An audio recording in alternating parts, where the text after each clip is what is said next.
Jadi di sini para alumni kesepuhan, Bapak Ibu Saudara semuanya, saya memaparkan tentang fenomena kejadian 3 orang itu ya. Yang mana yang lebih condong Kang Muh kepada salah satu orang itu? Nah, jawaban saya tidak condong kepada ketiganya. Kenapa? Karena saya sudah melalui masa-masa itu dahulu. Waktu saya muda dulu, saya sudah melalui masa-masa itu. Di usia berapa masa-masa itu saya melaluinya? Di usia sekitar 23 tahun.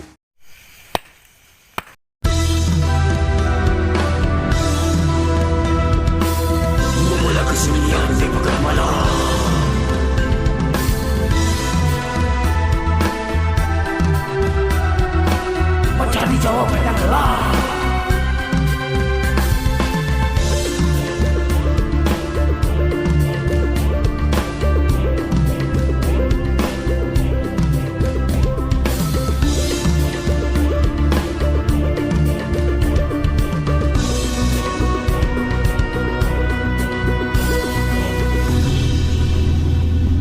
Tebarkan semua ia dimanapun berada.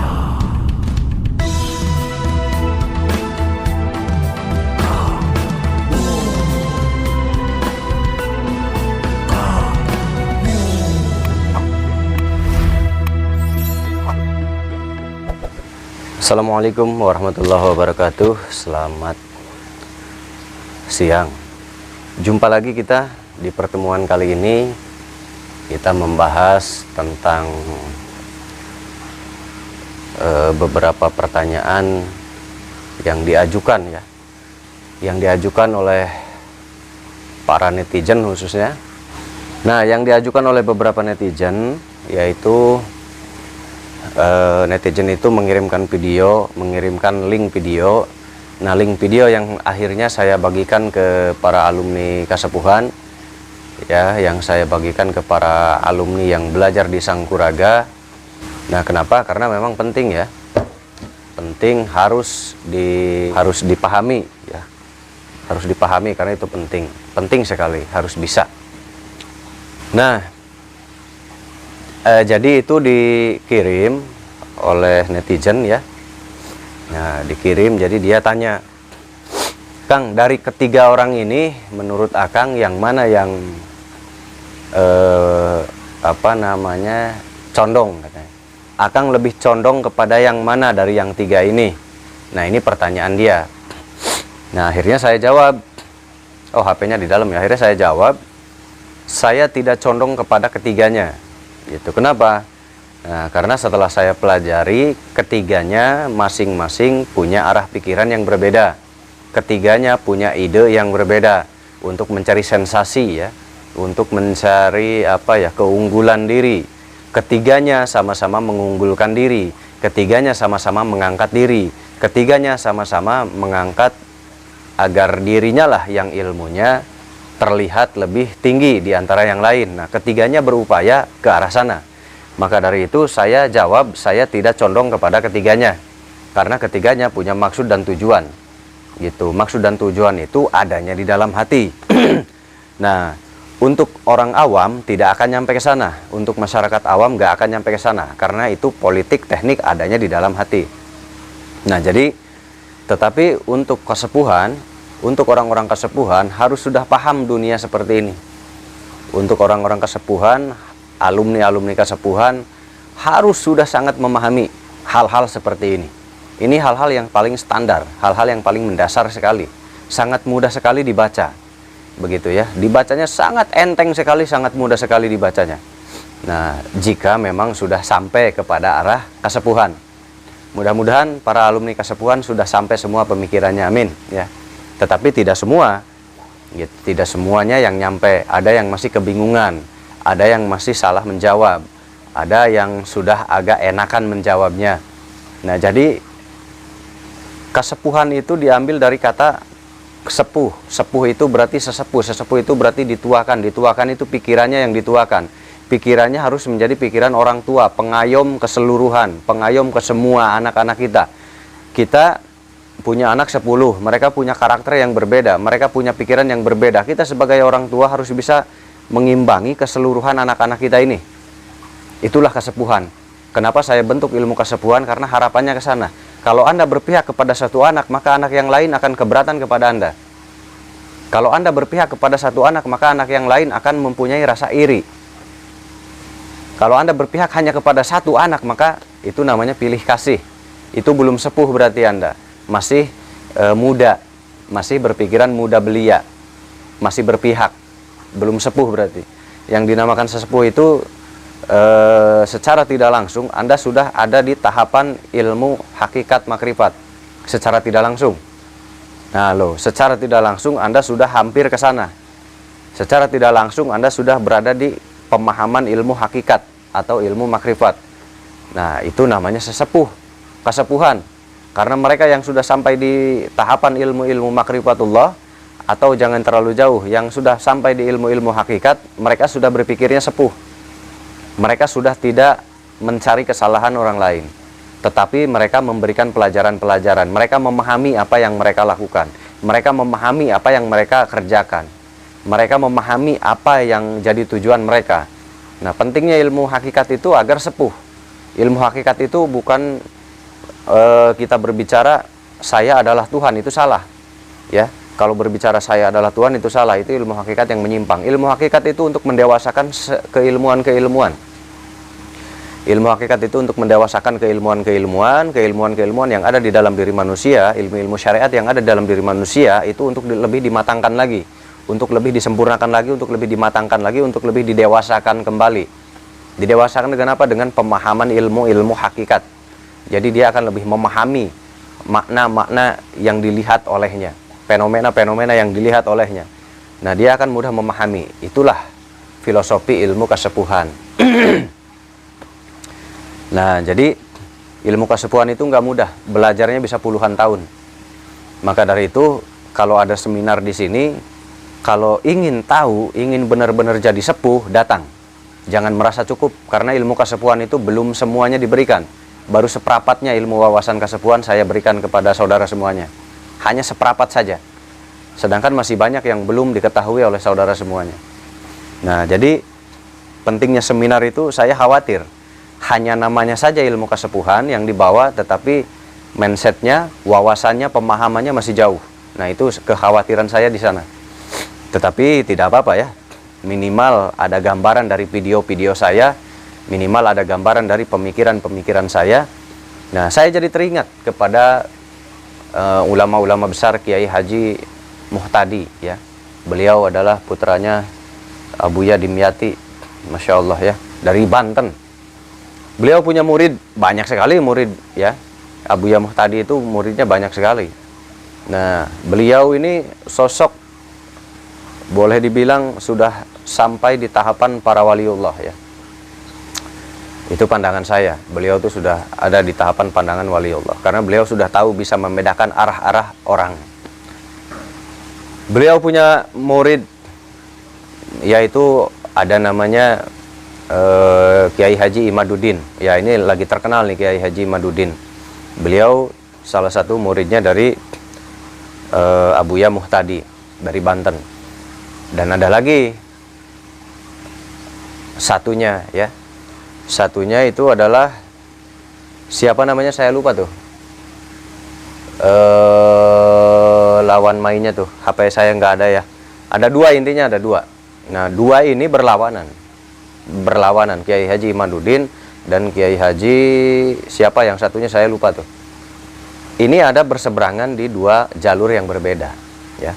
Kiai Haji Muhtadi mengingatkan kepada dua murid ini, dan dua murid ini ikut organisasi agama ya. Dua murid ini ikut organisasi agama, lalu bertanya kepada Kiai Haji Muhtadi, kata beliau, pertanyaan-pertanyaan mereka yang diajukan adalah, bolehkah kami ikut organisasi ini? Nah, dijawab oleh gurunya Kiai Haji Muhtadi. Dijawabnya apa? Jangan, itu nggak beres, itu kurang bagus, itu arahnya ABCD, dijelaskan oleh gurunya. Nah, tetapi yang satu ini ikut, akhirnya malah masuk, melawan gurunya. Dan yang satunya pun ikut juga, malah masuk, melawan juga gurunya. Tetapi beberapa bulan kemudian Abuya Muhtadi pun merespon dan marah emosi, lalu berkata tegas gitu ya, berkata tegas.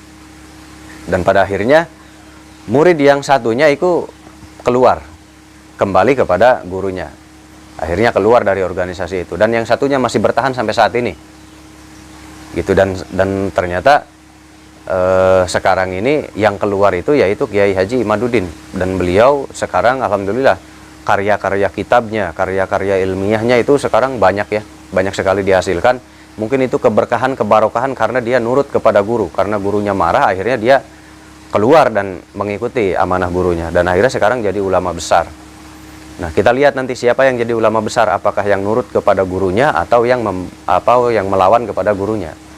Nah, kalau saya melihat dari fenomena ini, dan yang saya rasakan, seorang guru itu sudah mengkalkulasi ya, dan mengkalkulasinya itu bukan sekali dua kali. Dia mengkalkulasi dan dia mempadu-padankan dengan pengalaman alam nyata yang dialami oleh dirinya. Nah, jadi sulit dibantah. Tetapi seorang murid biasanya dia melawan guru karena dia merasa sok tahu. Bukan memang tahu, bukan memang mengalami, tapi merasa benar. Karena perasaannya benar dan perasaannya sok tahu. Tapi seorang guru, dia membuat alasan karena sudah pernah dialami dan sudah pernah dirasakan dan sudah pernah melihat langsung kejadiannya. Perbedaannya pola pandang murid dengan guru di sana, perbedaannya. Jauh sekali perbedaannya. Dan saya pun mengalami fenomena seperti itu. Saya melawan ke guru. Dan akhirnya memang yang diucapkan guru itu benar semua. Benar semua. Akhirnya saya menyesal. Nah, jadi guru itu ternyata mengucapkan sesuatu karena memang sudah ada kalkulasinya. Begitu ya. Nah, ini sejarah Kiai Haji Imaduddin. Dan temannya. Suaranya agak begini ya. Saya agak pilek soalnya ini. Lagi agak pilek. Nah, kita lanjut kembali ke tadi. Jadi di sini para alumni kesepuhan, Bapak Ibu Saudara semuanya, saya memaparkan tentang fenomena kejadian 3 orang itu ya. Yang mana yang lebih condong Kang Muh kepada salah satu orang itu? Nah, jawaban saya tidak condong kepada ketiganya. Kenapa? Karena saya sudah melalui masa-masa itu dahulu. Waktu saya muda dulu, saya sudah melalui masa-masa itu. Di usia berapa masa-masa itu saya melaluinya? Di usia sekitar 23 tahun, 24 tahun. Saya sudah mengalami hal-hal seperti itu. Gitu, di usia 23 tahun saya sudah mengalami hal-hal seperti itu. Jadi hal-hal seperti itu saya sudah paham dan saya sudah rasakan. Gitu ya, saya jelaskan satu-satu ketiga orang ini. Saya jelaskan dulu satu. Ya, saya jelaskan dulu satu. Ada si A sebut ya, yang satu adalah si A. Si A ini dia sedang mengalami euforia, atau kalau manusia itu di usia beberapa puluh tahun biasanya ada puber kedua, pubertas ya. Bukan pubertas, puber kedua. Suka ada istilah puber kedua. Nah, si A ini sedang mengalami puber kedua di usianya yang cukup mapan dewasa. Puber kedua itu dalam dunia ilmu supranatural. Jadi dia ingin terlihat agak tinggi ilmunya, ingin terlihat supaya ilmunya lebih tinggi, sehingga sedikit menabrak dari pihak luar, sedikit menabrak dari tetangga, gitu ya, menabrak dari tetangga, karena memang yang diistimewakan di masyarakat umum itu memang hal-hal seperti itu di masyarakat umum. Karena adanya wayang golek ya. Di wayang golek itu nggak lepas jauh dari cerita-cerita seperti itu.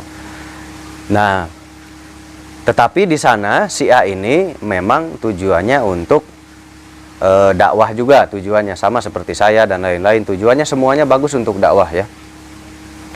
Nah, tetapi di sini dia sedikit mengangkat kisah dari luar wilayah. Ya, dari luar wilayah. Sehingga banyak yang takjub, banyak yang merasa luar biasa karena memang ada di wilayah ilmu di sana.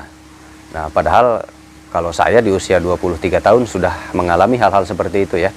Itu bagi saya namanya puber kedua. Kenapa puber kedua? Karena saya di usia 3 tahun sudah bermain seperti itu. Sekarang usia sudah 36 tahun. Nah, berarti puber kedua namanya. Gitu. Nah, jadi tujuannya sudah bagus, ada sedikit kurang bagusnya menabrak dunia orang lain, menabrak wilayah orang lain untuk naik. Nah, di sini saya tidak menyalahkan ya di sini, karena untuk naik itu memang harus berani menabrak. Nah, ini untuk para alumni Kasepuhan penting dipahami. Jadi jangan menyalahkan si A ini, karena si A ini menabrak demi naik ratingnya, demi popularitas, demi ratingnya naik, dan dilihat oleh penonton adalah ini unggul, ini bukan kacangan, ini bukan kaleng-kaleng. Nah, suka banyak netizen yang bilang ke saya kontennya kaleng-kaleng, kontennya saya nggak bermutu, konten saya tidak tidak berkualitas konten saya. Nah, tapi alhamdulillah meskipun tidak berkualitas, tapi saya memahami hampir semua orang yang membuat konten di YouTube. Begitu. Lebih baik jadi sampah tapi memahami gitu. Daripada komentar tapi aslinya sampah begitu. Jadi begini, tujuan untuk menabrak itu adalah untuk naik rating. Jadi alumni Kasepuhan sudah saya jelaskan, jangan pernah menyalahkan orang lain, karena orang lain itu semuanya punya tujuan. Ya, agar terlihat lebih bagus, agar terlihat lebih baik, agar terlihat lebih soleh, agar terlihat lebih taat, agar terlihat lebih suci. Bagaimana caranya? Itu dipikir masing-masing. Ilmunya tidak sama caranya. Gimana caranya membungkus, memanajemen penampilan.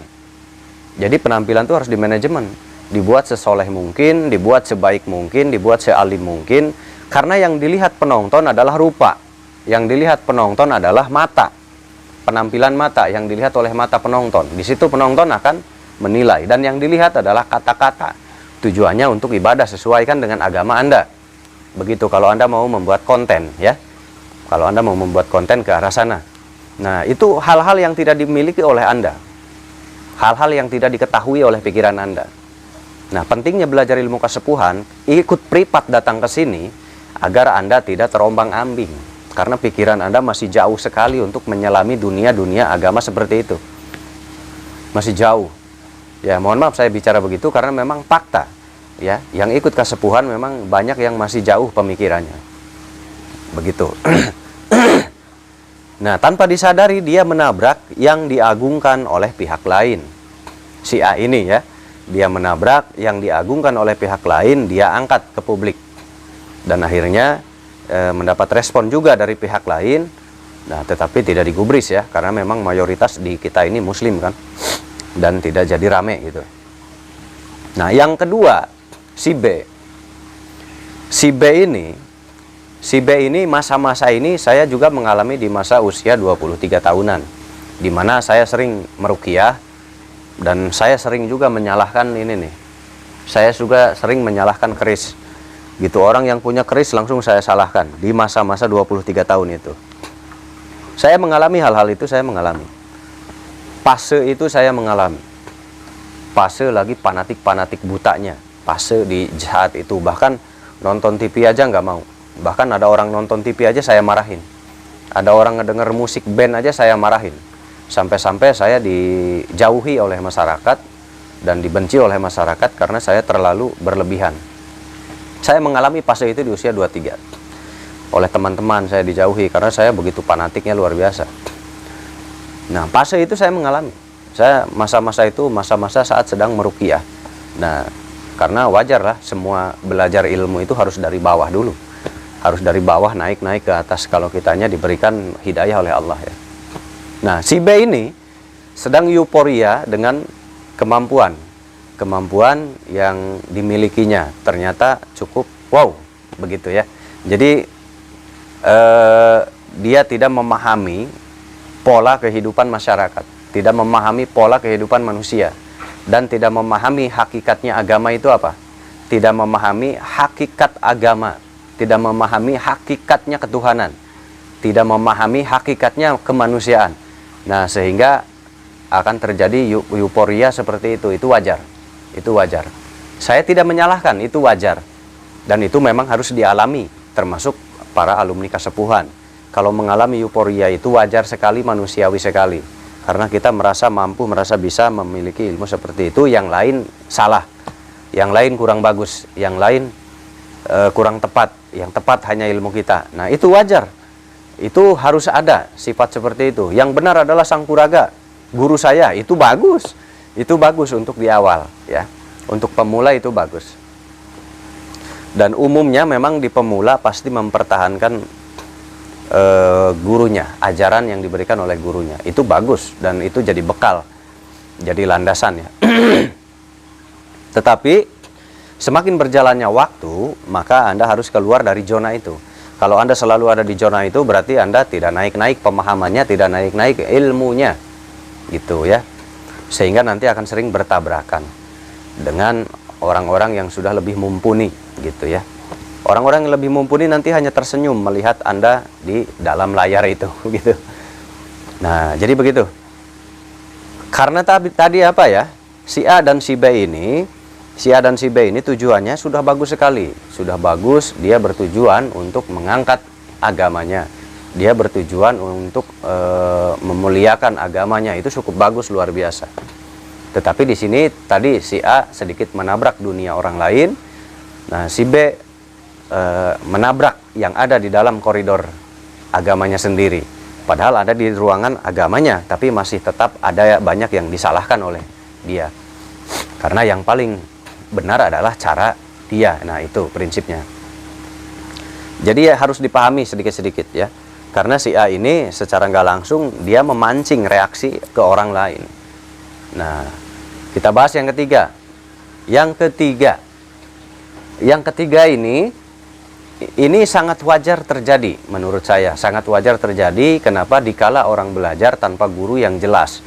Dikala orang belajar tanpa guru mursyid yang memang betul-betul faham tentang ilmu, yang betul-betul faham hakikatnya ilmu.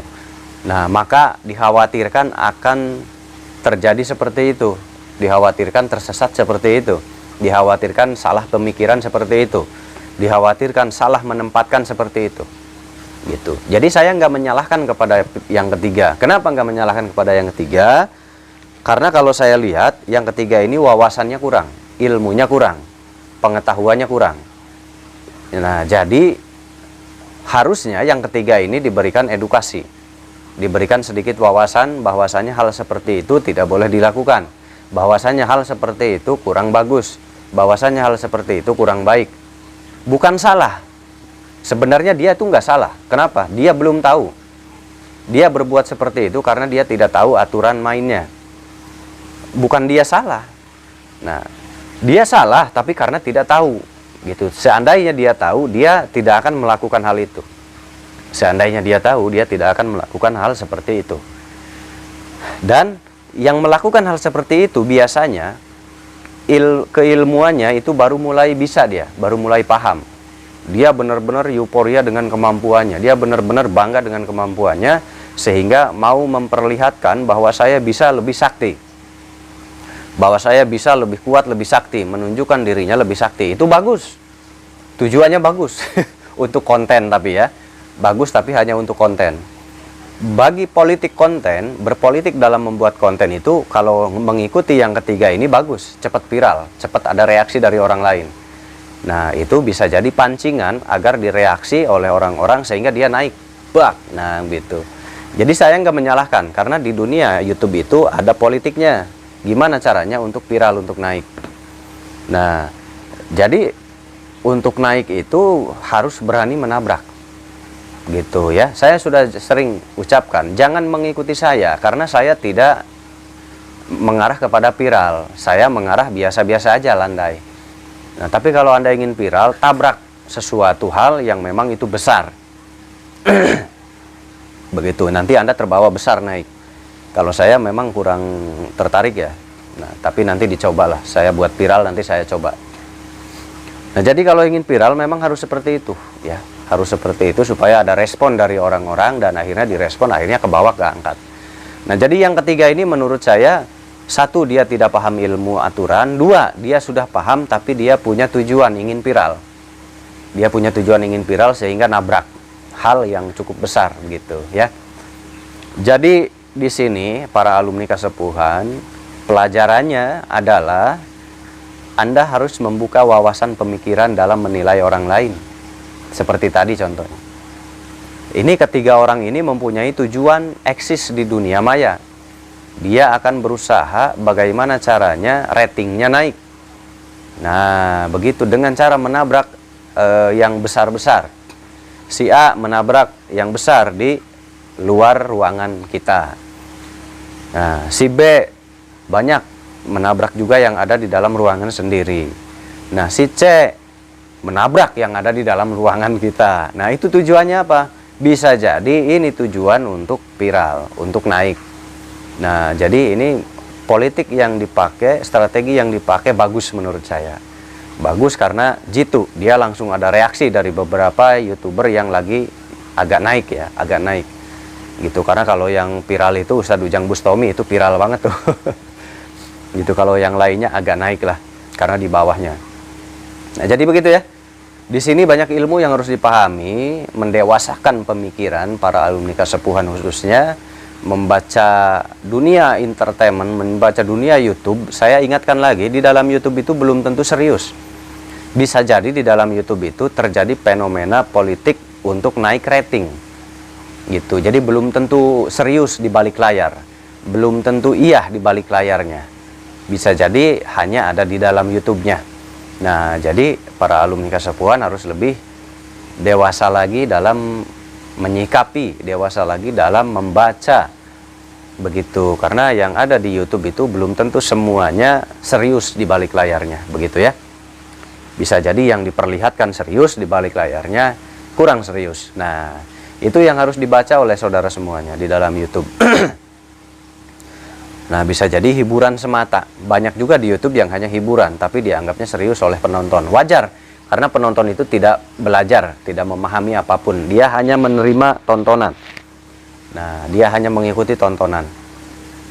Nah, itu perbedaannya di antara ketiga orang ini, ya. Di antara ketiga orang ini adalah tujuannya agar gimana caranya dia unggul, gimana caranya dia dapat menang dalam rating, begitu. Itu namanya politik strategi. Nah, gimana nih caranya? Saya bahas tentang apa nih buat kontennya? Kreatif, di situ harus lebih kreatif. Oh, kita bahas ini saja. Nah, si A ya, si B bahas apa ya? Nah, tetapi dengan referensi keilmuan yang berbeda.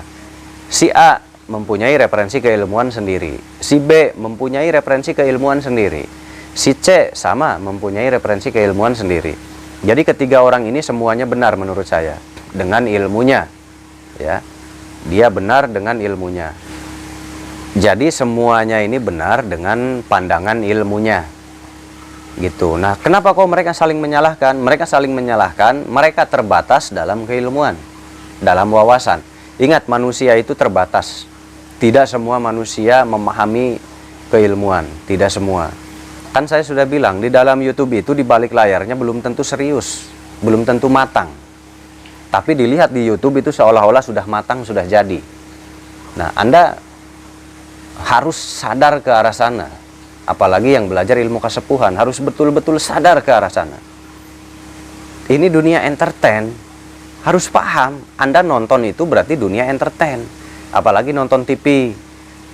Nah, Anda harus mulai paham ke arah dunia-dunia digital, ke arah dunia-dunia modern, ke arah dunia-dunia entertain. Anda harus sudah mulai paham, apalagi kasepuhan. Waduh, jangan sampai malu-maluin Sangkuraga ini. Jangan sampai malu-maluin Sangkuraga dalam memandang fenomena YouTube ya. Harus lebih jenius lagi, harus lebih cerdas lagi, harus lebih paham dunia YouTube. Mau itu statusnya ABCD, pakaiannya seperti apapun, kalau itu di dalam YouTube, perkataannya harus dikaji ulang. Kenapa? Karena di dalam YouTube itu ada politik untuk marketing agar banyak yang nonton. Harus paham ke arah sana. Ya, harus paham ke sana. Nah, kenapa yang si A menyalahkan? Nah, sebetulnya si C ini ya, si C ini sebetulnya dia bisa jadi merespon si A. Kenapa? Karena si A memakai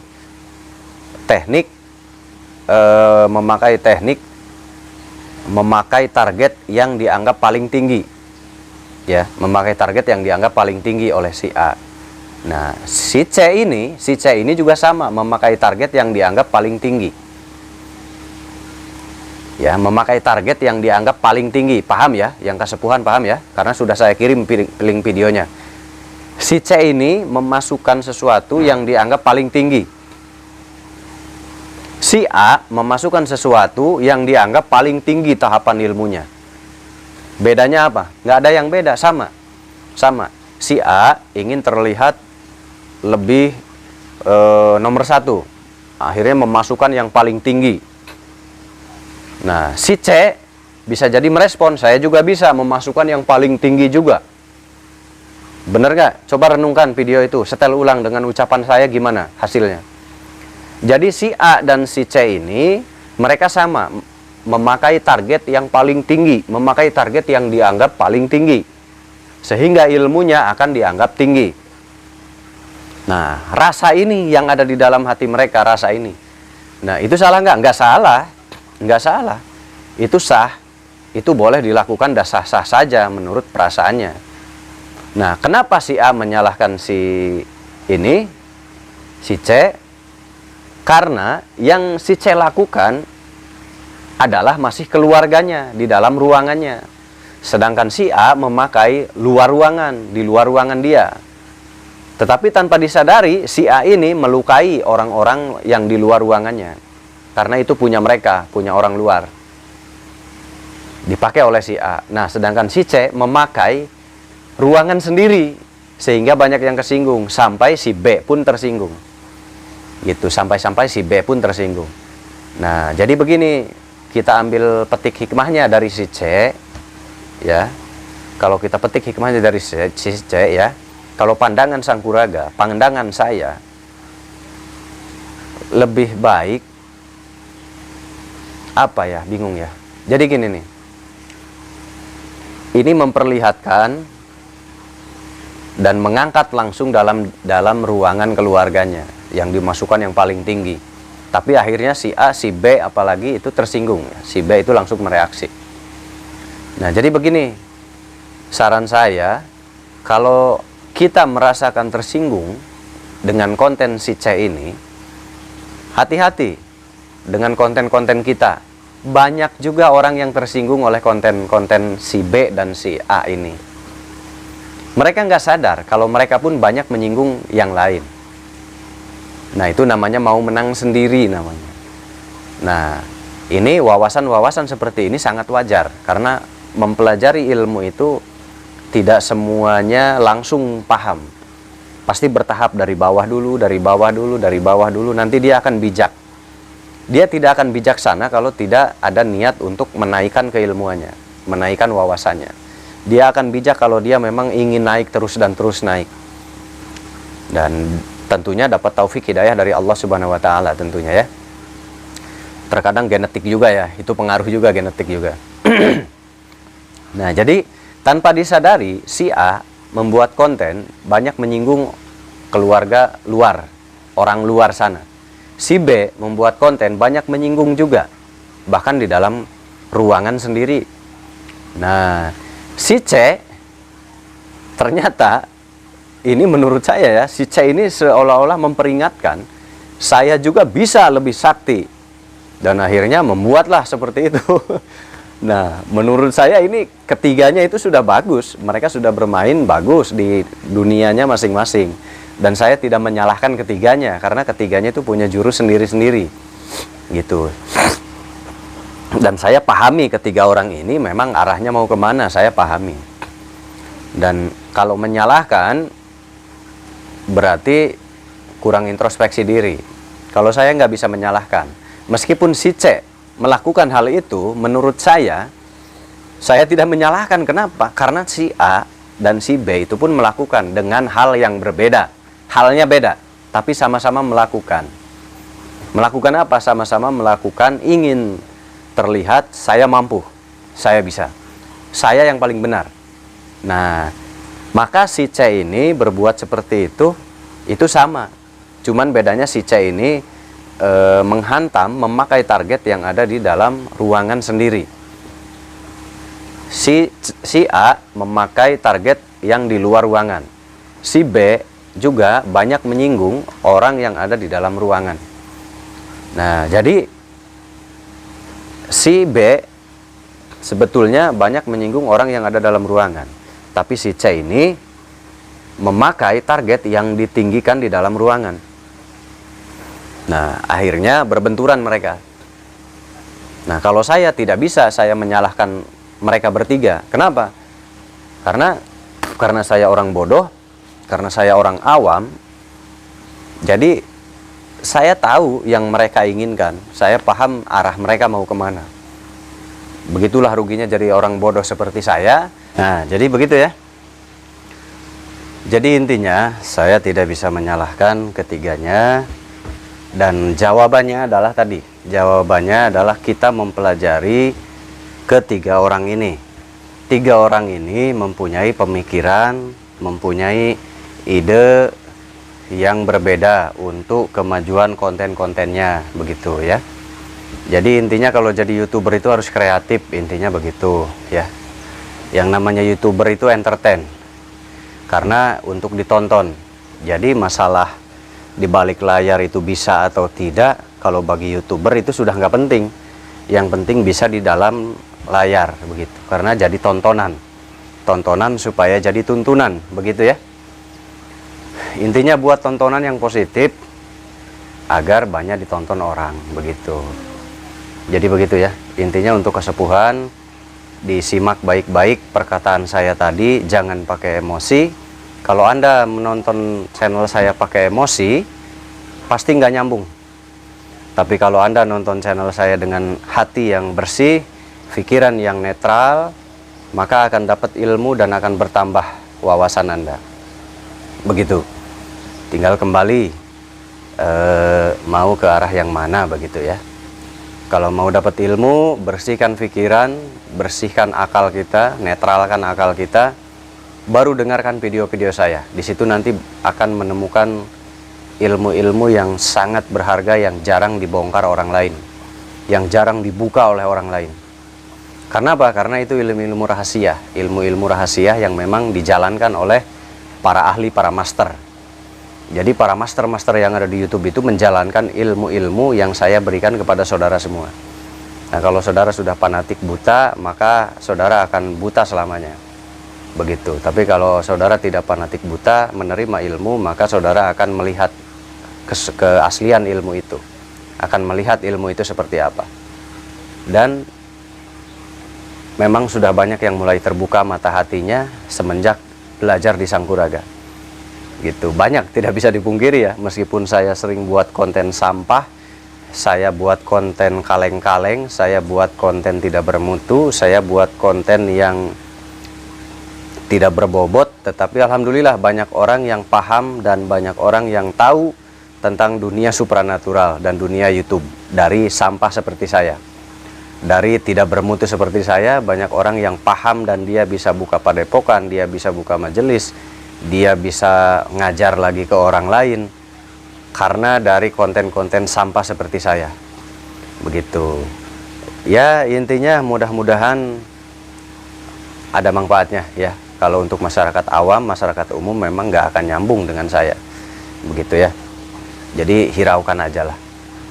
Nah, tapi yang penting itu tadi, kalau mau nonton penjelasan-penjelasan dari saya, harus netral dulu hatinya, netral dulu pikirannya. Karena ilmu tingkat tinggi itu sulit dicerna. Kalau Anda sudah berpihak, maka tidak akan mendapatkan ilmu yang sangat rahasia. Tidak akan mendapatkan. Kalau Anda sudah berpihak, Anda tidak akan mendapatkan kebijaksanaan. Karena kebijaksanaan lahir dari ketahuan, dari wawasan, dari pencapaian pengetahuan orang tersebut kepada tahap yang sudah paripurna dalam keilmuan. Begitu ya.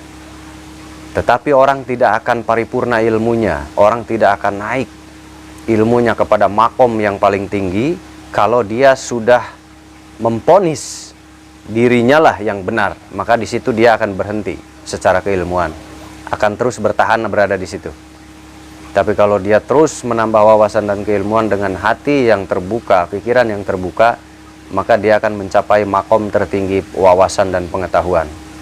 Gitu. Amin. Semoga saudara semua yang ada di Kasepuhan bisa menerima pelajaran-pelajaran dan bisa jeli dalam menerima pelajaran-pelajaran. Karena mencari pelajaran ilmu-ilmu seperti ini saya saja dulu 15 tahun. Apalagi kalau yang biasa, tanpa genetik ya. Kalau saya genetik memang turunan dari atas-atasnya mempunyai sedikit pengetahuan ya, meskipun sedikit, tapi ada turunan dari atas-atasnya. Nah, kalau tidak ada turunan, tidak ada genetik, biasanya agak lama. Kalau saya 15 tahun, kalau nggak ada genetik bisa 50 tahun belajarnya. Nah, itu tandanya mempelajari ilmu seperti ini lama sekali. Begitu ya.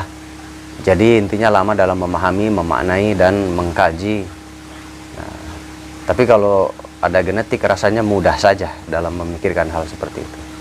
Tapi jangan menyerah, terus belajar. Intinya terus belajar. Dan terus kembangkan ilmu kesepuhannya. Karena semua yang Anda cari, termasuk Anda nonton siapapun itu, sebetulnya itu sudah setahap dengan Anda. Cuman karena wawasan Anda terbatas, karena jarang datang ke sini, mungkin jarang menambah ilmunya, jadi Anda masih merasa nggak punya apa-apa. Padahal Anda sudah setahap dengan yang Anda tonton dimanapun, siapapun yang ada di YouTube. Nah, itulah kesalahannya, karena Anda membatasi pelajaran Anda sendiri. Sehingga Anda akan merasa belum nyampe seperti mereka. Padahal Anda sudah sama dengan mereka. Saya berani jamin Anda sudah sama dengan mereka. Cuman mental Anda yang belajar kesepuhan ini belum jadi. Satu, mental. Dua, hatinya tuh, jiwanya tuh masih kosong. Jiwanya masih kosong. Jadi belum punya kemantapan. Itu saja. Saran saya terus diperdalam ilmu kesepuhannya. Karena kalau tidak diperdalam rugi. Anda sudah membawa kemana-mana, dan Anda sebetulnya sudah bisa sama seperti yang ada di YouTube, ilmu apapun itu bentuknya. Itu saja mungkin. Silahkan, selamat mengkaji, selamat merenung, terus direnungkan. Karena kalau tidak direnungkan gak akan ketemu. Pelan-pelan, netralkan hati, netralkan pikiran, jangan berpihak. Baru Anda akan ketemu pendapat yang bijaksana. Terima kasih banyak. Assalamualaikum warahmatullahi wabarakatuh.